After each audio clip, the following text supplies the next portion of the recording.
بسم اللہ الرحمن الرحیم۔ پیارے بچوں، آج ہم پڑھیں گے حروف جار کے بارے میں کہ حروف جار کون سے حروف ہوتے ہیں۔ حروف جار وہ حروف ہیں جو اکیلے کوئی معنی نہیں رکھتے لیکن اسم اور فعل سے مل کر مطلب پیدا کرتے ہیں۔ یہ حروف اسم اور فعل کو ملاتے ہیں۔ جی بچوں، حروف جار کیا ہوتے ہیں کہ اکیلے تو ان کے کوئی معنی نہیں ہوتے، ان کا اپنا کوئی مطلب نہیں ہوتا، نہ تو یہ اسم ہوتے ہیں نہ یہ فعل ہوتے ہیں، لیکن یہ اسم اور فعل کو ملانے کا کام کرتے ہیں اور پھر ان سے کوئی مطلب پیدا ہوتا ہے۔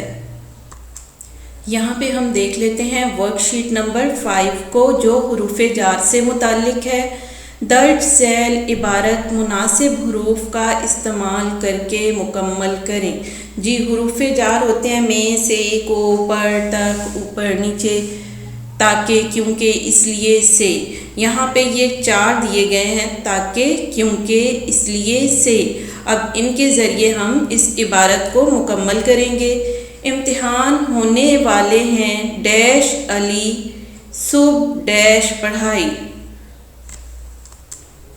اس لیے علی صبح سے پڑھائی میں مصروف ہے تاکہ اچھے نمبروں سے کامیاب ہو سکے۔ وہ بہت محنت کر رہا ہے کیونکہ اس کے والدین کی عزت اس کی کامیابی میں ہے۔ عبارت کو ایک بار اور پڑھ لیتے ہیں۔ امتحان ہونے والے ہیں اس لیے علی صبح سے پڑھائی میں مصروف ہے تاکہ اچھے نمبروں سے کامیاب ہو سکے۔ وہ بہت محنت کر رہا ہے کیونکہ اس کے والدین کی عزت اس کی کامیابی میں ہے۔ جی بچوں، آگے ہے ہمارے پاس خالی جگہوں کو دیے گئے الفاظ سے پر کیجئے۔ جی بچوں، یہ بھی حروف ہیں اگر، مگر، لیکن، ورنہ، بلکہ، یہ بھی تمام حروف جار ہیں۔ پہلا جملہ دیکھ لیتے ہیں۔ پہلی خالی جگہ ڈیش وہ محنت کرتا تو کامیاب ہو جاتا۔ یہاں پہ کیا آئے گا؟ اگر وہ محنت کرتا تو کامیاب ہو جاتا۔ اگلا جملہ دیکھتے ہیں۔ میں نے اسے بہت سمجھایا ڈیش اس نے ایک نہ سنی۔ یہاں پہ کیا آئے گا؟ مگر اس نے ایک نہ سنی۔ میں نے اسے بہت سمجھایا مگر اس نے ایک نہ سنی۔ اگلی خالی جگہ کو دیکھتے ہیں۔ اس نے کوشش تو بہت کی ڈیش کامیاب نہ ہو سکا۔ یہاں پہ کیا آئے گا؟ لیکن۔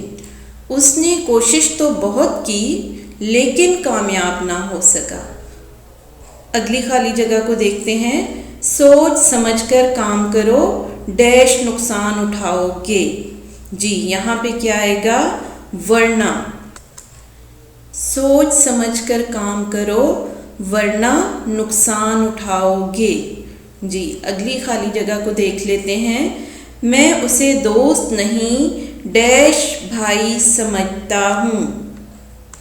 یہاں پہ خالی جگہ میں کیا آئے گا؟ بلکہ۔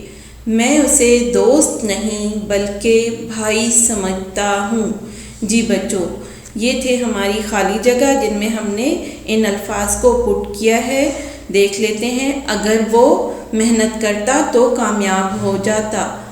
میں نے اسے بہت سمجھایا مگر اس نے ایک نہ سنی۔ اس سے آگے ہے نمبر 3 پہ۔ اس نے کوشش تو بہت کی لیکن کامیاب نہ ہو سکا۔ نمبر 4 پہ ہے سوچ سمجھ کر کام کرو ورنہ نقصان اٹھاؤ گے۔ اس سے آگے ہے میں اسے دوست نہیں بلکہ بھائی سمجھتا ہوں۔